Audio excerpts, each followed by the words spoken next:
ఐపీఎల్లో Sunrisers Hyderabad flop show continue అవుతోంది.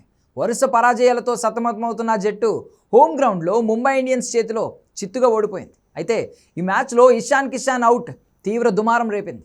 నిజానికి దీపక్ చహార్ వేసిన బంతికి ఎటువంటి అప్పీల్ లేకుండానే అంపైర్ ఇషాన్ కిషాన్ను అవుట్గా ప్రకటించాడు. అసలు వింత ఏంటంటే ఇషాన్ కిషాన్ కూడా అంపైర్ నిర్ణయాన్ని అంగీకరించి పెవిలియన్కు తిరిగి వచ్చాడు. ఇషాన్ కిషాన్ రివ్యూ కూడా తీసుకోలేదు. ఇప్పుడు దాని వలన మ్యాచ్ ఫిక్సింగ్ గురించి సోషల్ మీడియాలో చర్చలు ప్రారంభమయ్యాయి. ఎందుకంటే ఇషాన్ కిషాన్ కీపర్ చేతిలో క్యాచ్ అవుట్ అయ్యాడు. అతని బ్యాట్ బంతిని తాకిందో లేదో కూడా అతనికి తెలియదు. అటువంటి పరిస్థితిలో అభిమానులు మ్యాచ్ ఫిక్సింగ్ ఆరోపణలు చేస్తున్నారు.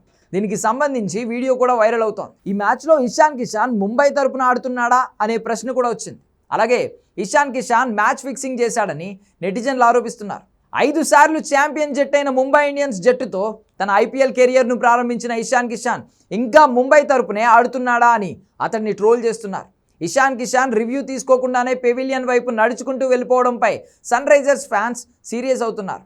ముంబైతో జరుగుతున్న మ్యాచ్లో హైదరాబాద్ జట్టు పేలవంగా ఆడుతూ ఉండడంతో అభిమానులు మ్యాచ్ ఫిక్సింగ్ ఆరోపణలు చేస్తున్నారు. ముఖ్యంగా హైదరాబాద్ జట్టు తరపున ఆడిన ఇషాన్ కిషాన్ అవుట్ కాకుండానే తనంతట తానుగా పెవిలియన్ వైపు నడిచి వెళ్లడంతో మ్యాచ్ ఫిక్సింగ్ ఆరోపణలు వచ్చాయి.